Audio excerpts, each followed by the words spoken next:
Welcome to Brainstorm MTG. I'm ELD, and this is Fast Effect Double Speed Magic the Gathering from ELD's Time Vault Games in Bellingham, Mass. We have an ELD Vintage Open here with Dan on an incredibly powerful KarnForge deck, so good that it actually got hit by 2 restrictions this month. Both Mystic Forge and Karn, the great creator, have joined the ranks of the most powerful Magic cards of all time on that restricted list. Mike, on the other hand, playing Burn, would be considered to be a massive underdog here. Let's see how these strategies line up and see what type of deck building went into this. You see a Serum Powder, and Dan actually should not be shuffling here. Serum Powder lets you just draw those cards right off the top. So this is actually improper start of game procedure. I'll be sure to reach out to him about that. Doesn't make that much of a difference, except that card that went to the bottom actually did get put back into the mix. A little bit of an issue. Though that probably doesn't help him. Actually, I suppose it could have been like a Lotus or something. Yeah, so that is an issue no matter what. So we've got a Sapphire along with a Tolarian Academy. 3 mana available here on the first turn. 6 with the Lion's Eye Diamond. Although that's only really useful once you start using Karn or Mystic Forge. 3 mana for a Foundry Inspector. And Mike's uneventful first turn. Actually, he does get to use the 1 mana there to Lightning Bolt the Foundry Inspector. So far, his mana has been useful. Mana Crypt into Grim Monolith. See if the potential 3 damage per turn ends up being an issue with this Mana Crypt as well. Most matchups, it really doesn't matter. See a Mystic Forge. Point of life being paid. Now a second Mystic Forge. These lands just being cleared very efficiently here for Dan. 3 mana available. What can Mike do with this? Oh, and that's a name I haven't heard in quite some time. Magic Origins Scab Clan Berserker, I believe it is.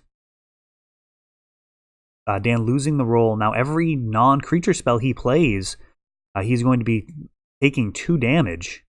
And I mean, that's pretty much the whole deck. So this is a very real threat here. Dan allowing Mike to get to 3 mana. Lotus paying 2 down to 10. Soul Ring down to 8.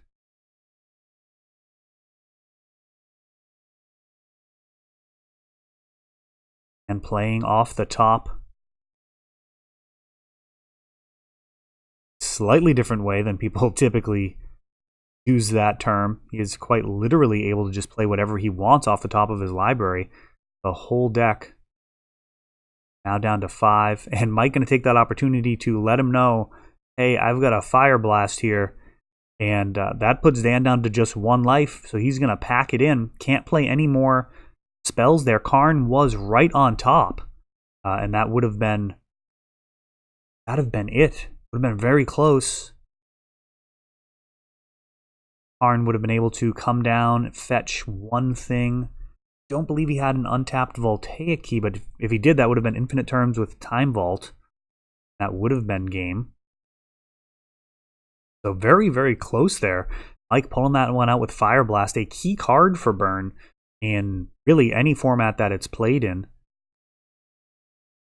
Outside of Modern. I guess they don't have it there yet, but certainly Pauper, Legacy, and now as we see, if you're sleeving it up in Vintage, Fire Blast is going to give you that extra range, extra reach, be able to close out games. And right now, Mystic Forge, along with Ancient Tomb, ended up using quite a lot of life.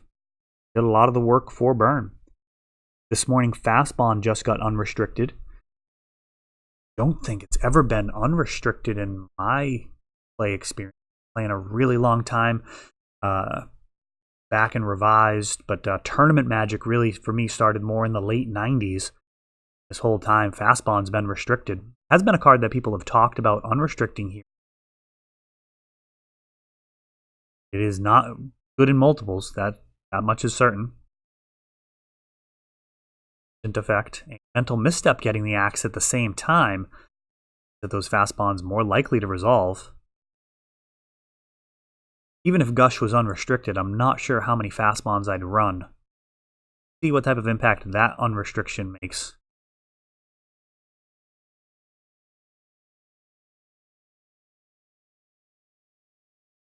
Could get interesting with Crucible. Quite a lot of mana that way without very much effort. Alright, let's see what happens here. Mike on burn. Can he make it 2 in a row? Ancient Tomb, a good start for both players, I guess. It's a lot of fast mana. Oh, Thought-Knot Seer. And here's a card that actually impacts the board. It is a non-creature card. Like Mike may have some cards. Not sure what they are. Up the stage.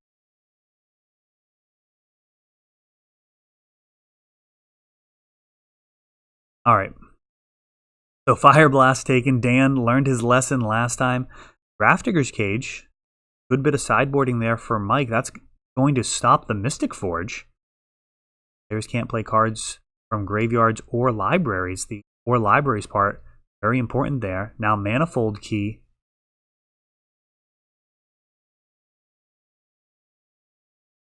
That 1 workshop mana left float. Oh, no. Nope. Nope, can't do that.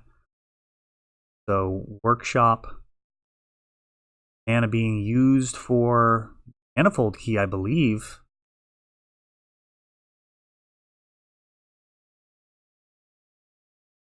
Up too much of a difference. And infractions are infractions. He does have the Ancient Tomb here. Too much for me to process there if there was any way of him doing that legally, but certainly the way that it was done is not correct. We've got a Lightning Bolt and a Light Up the Stage, setting aside 2 cards. Up the Stage traditionally really more of a legacy card. Certainly standard. It was very good in standard. I don't know. Good now. I haven't actually played much in standard lately. We're really just all in on legacy here. Commander at Time Vault games. Karn the Great Creator coming down. And he could go ahead and get the Time Vault out of the sideboard as the Manifold Key. Instead, he is plussing, swinging with the Thought-Knot Seer. Mike down to 12. Third land, allowing him to cast a Monastery Swift Spear. Going to use this other card. I'm not actually sure what that one is. In the comments if you identify that card. Looks like it's got a watermark on it. Maybe a promo printing.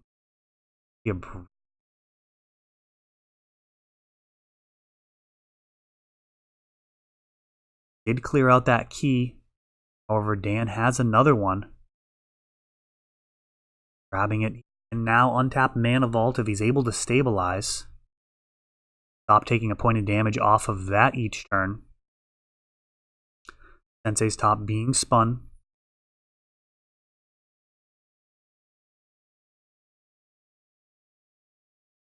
On to just 6 life. Top trick. Or top drawing. Another workshop. Now a Foundry Inspector. Down to just 4 now off of this Ancient Tomb. A key tapping and untapping, and now another Thought-Knot Seer. Grabs a Skewer the Critics. I think that's Skewer. 4, Mike now down to just 8.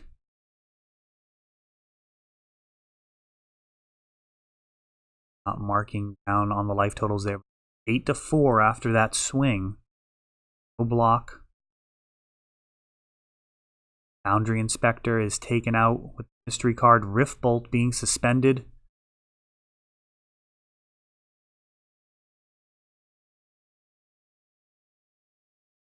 Down to 3 off of Mana Vault. And was that Spatial Contortion? I think that was Spatial Contortion. I only got a quick look at that one, but I believe that's the +3, -3 colorless spell. And stealing one with really just combat. His combo did not work. And he was instead actually just using Thought-Knot Seers to beat down against Burn here. Grafdigger's Cage really did a lot to force the situation, but Dan's cards lined up pretty well with Mike's answers there. So Mike kind of forcing Dan into a beatdown role, and Dan able to hold it together. Man, what can't this KarnForge deck do?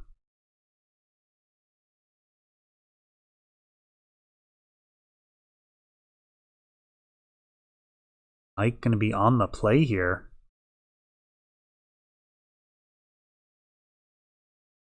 Burn really not taking advantage of much power in terms of the card pool. Ruby and Lotus, very good when you draw them. Like he has any blue cards. So those accelerants that really define most decks in Vintage, Burn not really able to take advantage of.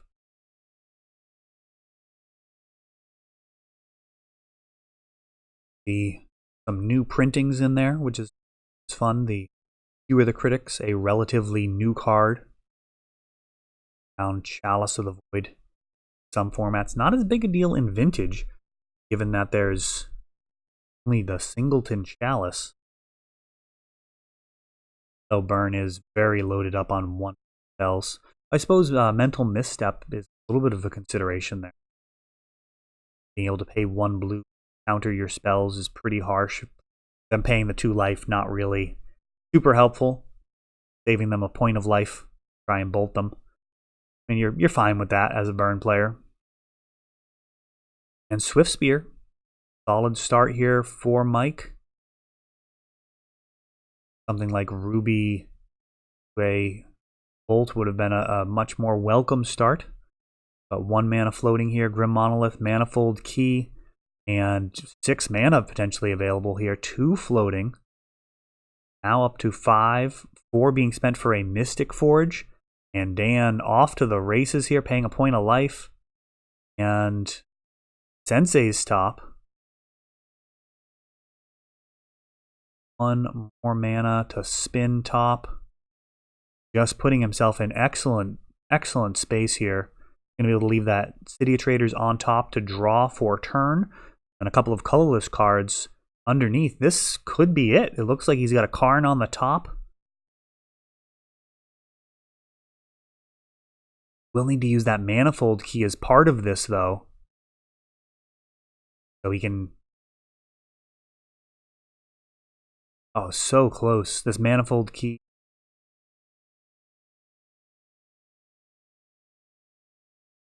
Sensei's top going on top. Casting it. Not sure I followed the logic of that line. Grim Monolith now. I believe he's just trying to keep this Manifold Key untapped. Oh, and I think he's got it here. If he just casts Karn, he can wish for the Time Vault. Untap it with Manifold Key. That should do it.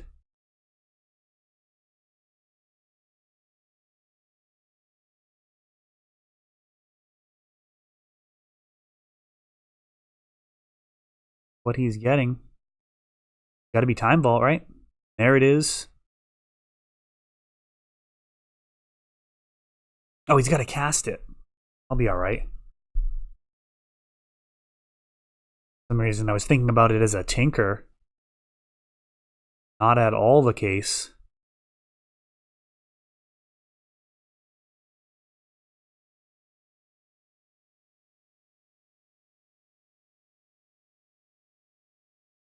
Trying to keep this Time Vault in hand until he's actually able to... Walking Ballista at 1. Nice little blocker there. Keep Karn around. Ooh, no, Lightning Bolt actually clears it, though.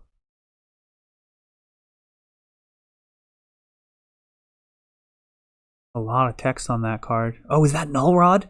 Mike actually did buy some Null Rods off of me after the tournament. That's got to be Null Rod. 2 damage. Ooh. Yikes. Oh, this is so bad for Dan. Holy cow. Able to play a whole lot of useless artifacts off the top. Something poetic about a Karn player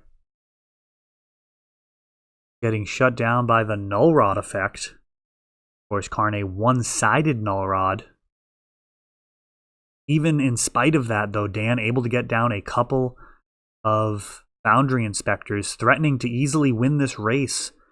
This Mystic Forge just creating incredible card advantage.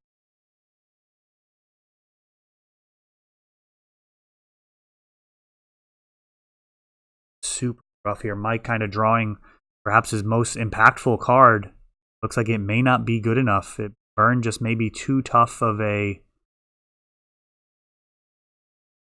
What is this mystery card that just destroys artifacts? It's like a shattering spree or something? Holy cow, he just nuked those 2 Foundry Inspectors. I really need to know what that card is.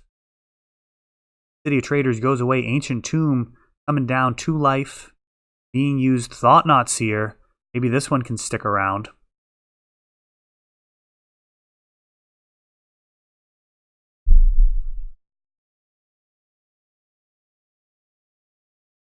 Card that destroys artifacts. Just let me know in the comments. I feel like a Planeswalker with watermark. So this Thought Knot Seer taking a Chain Lightning out of hand.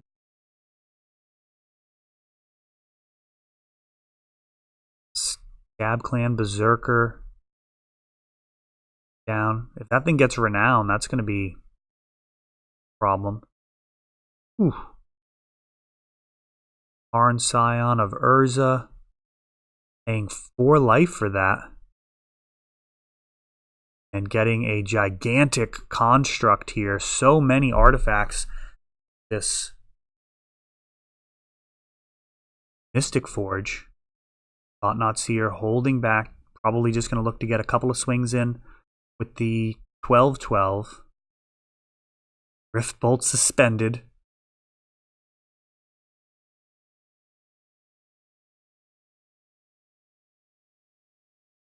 Keeping track. Number of artifacts here. This thing get up to a 20/20 in just one shot. I don't know how he'd get it past this pair of blockers. Walking Ballista. Pay mana for that? He did pay mana for that. Could have just cast it for 0 to get it out of the way. It is a 2/2. Now, Monastery Swiftspear blocking. Oh, and he has Lightning Bolt. Oh, he got him. So, holy cow. So, Rift Bolt suspended. Draws Bolt for turn, and that's going to do it. So, Dan from 6 life. Wow. In spite of having just the gigantic threat, perhaps just a little too much life spent off of those Ancient Tombs and Mystic Forges. Got within range of burn, and Mike taking it down. Massive underdog versus this KarnForge deck, but getting it done. That is all for this one, but don't worry, there is a lot more. You can check out our older videos, and we're always putting out new videos from ELD's Time Vault Games in Bellingham, Massachusetts. If you want to help the channel, of course, you can like, subscribe, share, tap that notification bell so you can know the next time our new videos come out. Thanks for watching.